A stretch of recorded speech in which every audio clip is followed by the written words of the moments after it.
Hello, welcome back. On today's episode of Ring of the Hawk is someone that I have always personally admired for standing out and being different. Wrestling needs more of this sort of thing. The Hawk is very different. Your girl told me herself, she has never met anybody quite like me before.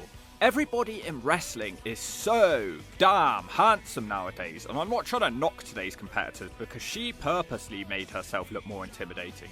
It's actually refreshing to the Hawk. And of course, if you know a wrestler who could do the J-O-B to the H-A-W-K any night, any day. Ha ha! Shove their name down in the comments, Jack! Alright, it's Luna. I bet her breath smelled like tuna. Luna is a very famous women's wrestler who actually doesn't surprisingly have much of a body of work to back up her legendary status. This was mainly due to the era that she came up in. During the late 80s and 90s, women's wrestling wasn't exactly taken serious. Luna had lots of links to wrestling, being the niece of Mad Dog Vachon, married to Gangrel, and she was good friends of Andre the Giant. She debuted at Wrestlemania in 1993 of Shawn Michaels to feud with Sherry Martel, but that didn't go anywhere, so she ended up as Bam Bam Bigelow's manager and love interest. There was no women's division, and by the time that there was one, it was mostly focused on T and A, so Luna really stood out in this environment, as you're about to see. Match 1, Wrestlemania X, tag match, Bam Bam Bigelow and his main squeeze Luna. If you only watch the Attitude Era, you may be a bit surprised to see Luna dressed a bit more risque here. This attire is over 30 years old, but it wouldn't look that out of place today. What a trailblazer. They take on Doink and Dink, the clowns. Whoever put this on the WrestleMania card is a clown. She's mainly just here to fight the little clown Dink, which she does early on. She struggles to catch a hold of the little fella and dumps in her thong with frustration. Luna gets her ass slapped, but finally catches Dink with a big kick. She squashes Dink across the ropes. She tries a second squash, but misses, and Dink drops the elbow for a 2. Dink starts comically running around her, but eventually runs into a kick. Luna misses the elbow drop, and now Dink will fly, but he misses. Luna keeps changing her mind on what she's going to do next, not sure what went wrong. She eventually does hit a scoop slam. Luna misses a very nice diving splash, great hang time on that by the way, and she tags Bam Bam. Little Dink is still just playing with them. Bam Bam wrestles the rest of the match and eventually beats Doink the Clown with a diving headbutt. Little Dink is still being a little dick and Luna slams him. And then, whatever this was supposed to be. Bam Bam misses, but Luna hits a splash. It looks terrible. The crowd is in a stunned and confused silence. That's that. I think Luna did quite well. She did the funny parts well, and she clearly knows how to wrestle, even though she's not going to be allowed. It's a C. Would like to see more. Match 2, Superstars. Excuse the quality of this one. Getting your hands on superstars from this era and good quality isn't exactly easy. Anyway, this is a match for the WWF Women's title. This is back when the WWF started making half-hearted attempts to form a division. Luna is the challenger for the belt, belonging to Alundra Blaze. Wow, pyro for a woman in 1994. Wasn't expecting that. These two pretty much wrestled constantly on the house show circuit, but rarely made it onto telly. The match starts with Blaze dodging Luna and hitting a running dropkick. Luna tries to send Blaze into the corner, but she does the flare flip and sends Luna out of the ring. Luna drags her out of the ring and starts working the leg. Back in the ring and Luna locks on a Boston Crab while screaming. Blaze is miles from the ropes, but after about a minute she realises this, so instead she flips Luna into a pin for a 2. Luna goes back to a submission for like a second before letting Blaze back up. Bad choice because Blaze almost beats her with a roll up out the corner. Luna decapitates her against the bottom rope to calm her down and hits a swinging neckbreaker. Luna isn't done and hits a Vader bomb for a 2 count. Luna just won't let up and she slams Blaze. She climbs to the top again with lovely hang time but misses her splash. Blaze quickly bulldogs her and then she wins with a bridging German suplex. Wow, I'm almost speechless. We wouldn't get this sort of wrestling for a very long time in the company. This was better than most of the Divas era.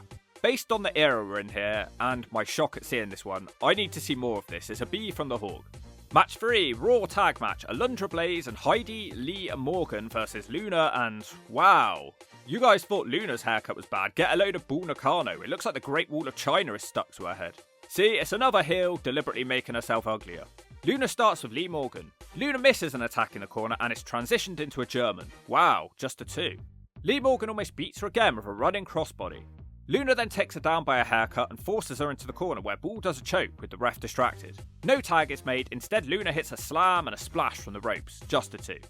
Luna puts her in her corner again and hits some shoulders but again doesn't tag out. Now the tag is made. I know that we're supposed to be focusing on what Luna's doing here, but wow, a lovely victory roll transition here. My mind is blown. There's also a nice reversal from a powerbomb with a hurricanrana. Luna's back in. Heidi Lee Morgan finally makes a comeback of a dropkick. She hits a scoop slam and does a dramatic dive over Luna to make the tag. Blaze knocks down Luna 3 times, causing Luna to tag out. The heels try some double teaming behind the ref's back, but instead Blaze crossbodies them away. Alundra handles business for a bit before tags are made. Bad choice on Bull Nakano's part because she tries to hold Blaze still so Luna can hit a missile dropkick, but instead she catches one from Luna. Alundra Blaze beats Luna with a bridging German suplex. These matches have been eye-opening for the Hawk. Even the comedy team couldn't stop praising them. I know that it might not seem like much compared to nowadays, but this is mind-blowing for 1994 women. I am really enjoying this. Well, I've got some bad news for you, little Hawk. This was her final WWF match for now. She would be let go due to her emotional state. She wasn't nasty or horrible, but she did have some personal issues which made her a bit unpredictable. Plus, it's not like the WWF gave a bird turd about this division at the time. She does get some accolades for this short run though. She was the second woman ever after Jacqueline to be inducted into the PWI 500. She was also the first ever woman to be featured in a WWF video game as she randomly appeared in Raw for the Super Nintendo. Luna went back to the Indies and also ECW and WCW, again not wrestling many matches but always standing out and being memorable. She would return to the WWF in 1997. This time she was the manager of Goldust and she still didn't wrestle that much. But that's by the by because she returns to a very different landscape. I'll be surprised if there's a single match going forward that lives up to the previous 3. Match 4, Raw main event. Luna starts out with a promo. Her voice is extremely gravelly and creepy. This is because she spent ages trying to talk like her uncle, which caused her to permanently damage her vocal cords. Again, top marks for being different, but kids, maybe don't damage yourself in the process. It's Luna versus Sable. Get used to it. May as well focus on the looks, because that's all we're going to get here. For some reason, Mera and Goldust tried to hold the ladies back. I'd be annoyed too, this is supposed to be a damn match.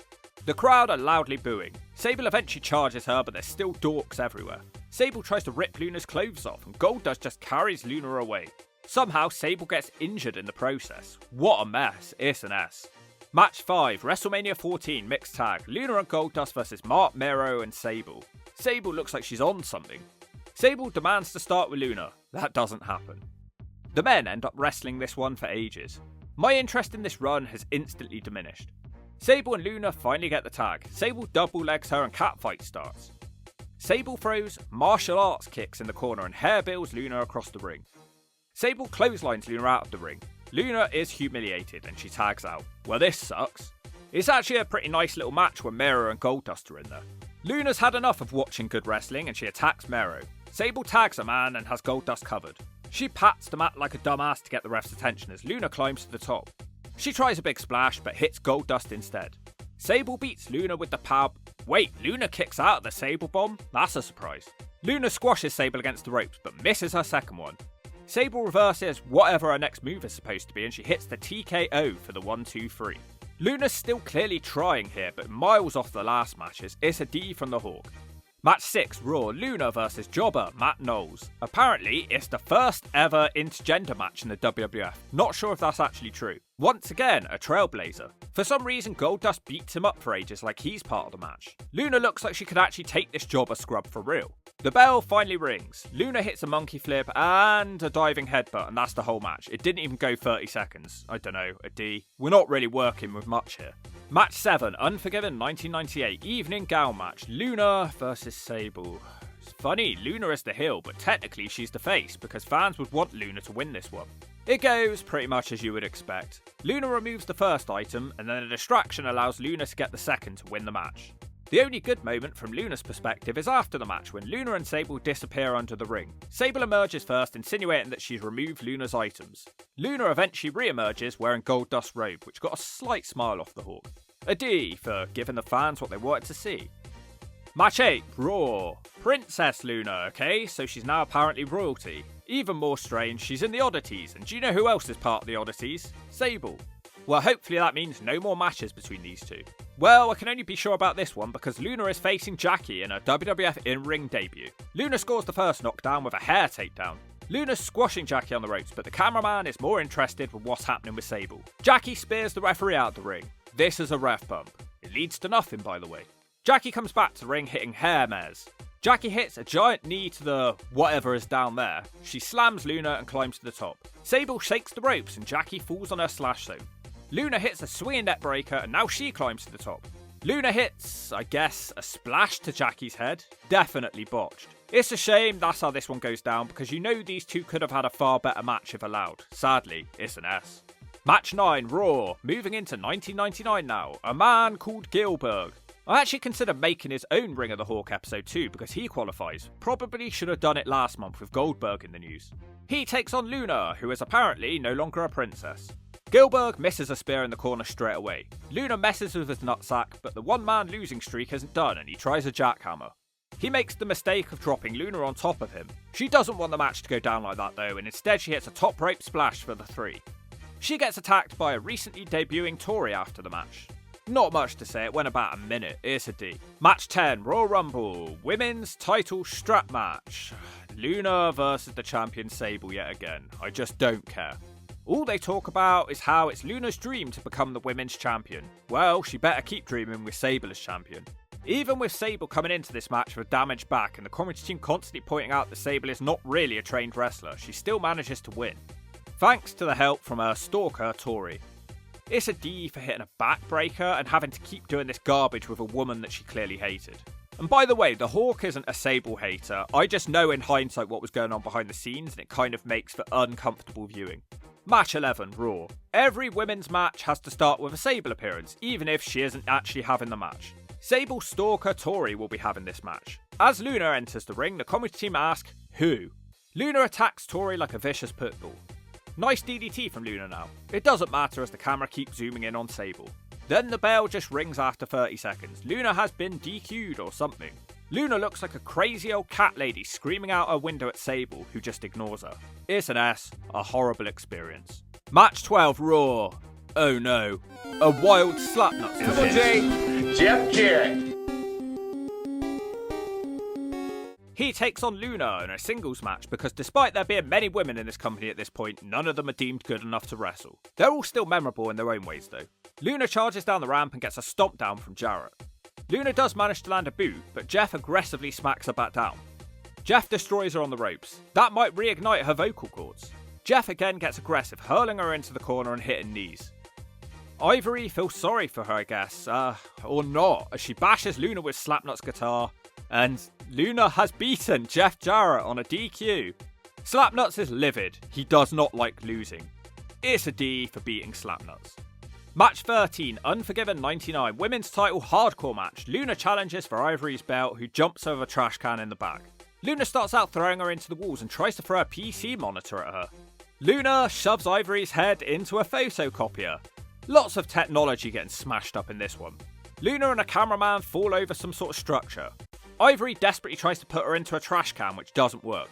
Then she tries to pin her, and the ref screams her shoulders aren't even down. Luna throws Ivory into a pile of cardboard boxes. Well, that won't get the JB done. Luna then climbs up a forklift and drops a diving splash for just the 2. They keep hitting each other with cardboard boxes like morons. Have to say, Ivory was a real hottie. Luna chokes her out of a selfie stick or something. Tori stops Ivory from using the selfie stick, but she is dealt with easily. Ivory smashes the pole over Luna's back, and that's how the match ends. Could have done with a few more minutes, and it felt like a random brawl and not a title match. It's a D. Ivory actually had a very similar match against Tori just a month earlier, and I really liked that one. And guess what? They gave them more time. Match 14, Rebellion 99, women's title 4-way match. The challengers are Tori, Jackie and Luna, and the champion is Ivory. Jackie keeps slamming and suplexing everyone. No one else can get a word in, or a move in, whatever. Luna eventually works with Tori to knock her down. They double suplex her too. Everybody ends up in a sleeper hold for about 5 seconds. Michael Hayes on commentary calls it the hoe train. Stay classy. Luna desperately wants to wrestle, but she can't because Ivory smacks Jackie with the title belt behind the ref's back for the 3.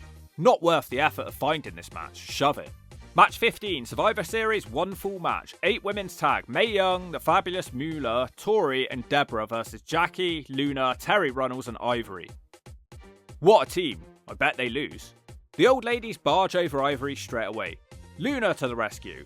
Luna carefully throws one of the grannies out of the ring. Tori takes over and she spears Luna. Luna and Jackie somehow manage to botch a double DDT. They try to double suplex as well, which is a little bit better. Ivory and Luna also try slow motion clothesline, which doesn't work. Everybody is stumbling around like they're drunk. This match is everything that's wrong with the WWF Women's division in '99. A good example of that is that Moolah and Mae Young eliminate the women's champion Ivory. The match just ends after 1 minute. Horrible and vile, it's an S. Match 16, SmackDown, women's title triple threat hardcore match. Nobody gets an entrance. Luna versus Jacqueline versus the champion Ivory. Jackie is busy hammering on Ivory, but she's forgotten Luna, who starts hitting them with a broomstick. Surprisingly, no witch jokes are made. Jackie breaks a mop over her back. Ivory uses the mop head as a weapon, which must be one of the dumbest weapons of all time. Luna throws Ivory into the crowd, and into the back we go. The ref tries to stop Luna from entering the ladies' dressing room. Not sure if this was some sort of inside joke to humiliate Luna. Luna smashes a vase over Ivory's head. She then slams Jackie on a box and tries to wheel her away, but Ivory is back. Ivory uses cardboard boxes as weapons. What's she trying to do? Set a record for the worst weapons in a hardcore match? Luna throws popcorn and they all end up having a giant food fight. I think straws are used as weapons here. Luna tips Pepsi over Ivory. They end up in the dump station. It looks filthy. Someone is taking a piss right above Ivory. Jesus Christ. Even Ivory takes a second to wonder what has happened to her life. The cameraman falls over. This is a wild match, which has about one realistically painful attack in the whole thing. Ivory hits a baking tray over Luna and pins Jackie for the 3. Why did they keep putting Ivory in these matches? These 3 could all legit go in the ring. Horrible again, it's an S. I could probably watch Ivory matches all day though. I never appreciated her as a kid like I do now. At this point, Luna seemingly gives up on her dream and instead teams up with her real life husband Gangrel, who also wasn't doing much at this time. Match 17, Raw, 4 corners mixed tag. First ever of this match type as well. Luna really was a trendsetter. What is this, the 3rd or 4th time I've said that? Val Venus and the Cat take on Viscera and Jacqueline, Prince Albert and Ivory, and Gangrel and Luna. At least they get the longest entrance. You couldn't make it up, the match goes 2 minutes, the entrances are far longer. Val Venus randomly tags in Luna against Prince Albert, which seems pretty harsh. Albert back elbows her. Luna then dodges his clothesline and hits a low blow. She tags Val back in. Prince Albert ends up beating Val Venus with the bicycle kick. Luna was the only woman ever tagged into this match, but it's still an S. Match 18, SmackDown mixed tag, Gangrel and Luna versus Viscera and Jacqueline. Whose cereal did Jackie shit in? The girls actually start this to my relief. Jackie blocks Luna in the corner and starts throwing clotheslines. Luna responds by taking her down by a haircut. Viscera distracts Luna and Jackie tries to roll her up, but the ref is still distracted. Luna slams Jackie and she heads to the top, but she misses the Vader bomb and Jackie bulldogs her. Luna's fine and builds her into Viscera, who tags in. Luna refuses to back down from Big Vis, but can't even climb onto his huge back. Viscera eventually snapmares her overhead, which brings Gangrel in. He isn't legal though. Big Vis picks up Luna and hits a front slam to her for the 3. Poor Luna. The best match in ages, and it was still nothing. Nurse BB. Well, there's a wrestler who never went anywhere. She arrives with a stretcher for Luna. It's a D. Luna was supposed to compete in a pay-per-view swimsuit contest at this point, but refused to remove her robe, which apparently was due to her real-life feelings about how the women of the WWF were being used at the time. Admirable, but I bet it didn't do her any favours with Big Vince. Luna has gone back to wanting the women's title now. She has become completely unhinged and looked like she's crying. Match 19, Raw, women's title, the challenger Luna versus the champion Jacqueline. Luna double-legs Jackie straight away. They roll out of the ring. There's lots of passion on show in this match. The ref ends up being dragged down with them. They come back to the ring with Jackie hitting a haircut takedown. She cradles Luna, but just a 2. Luna hits a jawbreaker. She isn't done and picks Jackie up and hits a weak-looking attitude adjustment, but she misses the Vader bomb. Jackie simply German suplexes her with a pin for the 3. Luna's ultimate nemesis and final boss is the German suplex. I quite liked how Luna looked here. It was like an inspiration for Rosemary or someone else creepy. Can't help but feel a bit sorry for her at this point. A D. Match 20, final match, SmackDown, mixed tag, Gangrel and Luna. Have to say, I really appreciate the effort that Luna makes with her attires. It's the small things, but she doesn't look like an indie scrub because she's always mixing it up and choosing what suits her character. They take on Prince Albert and Jacqueline. Jackie attacks Luna before the bell. Then Albert just puts Luna on the top rope and nothing happens. Everybody just does whatever the hell they want. Luna tries a slam, which Jackie switches into a roll-up for a 2. Luna tries to calm her down with a vicious DDT and wow! Luna wins the match. Game over. By the looks of it, this feud was supposed to continue, but instead Luna was fired from the WWF in April 2000. She was being paid something like $26,000 a year.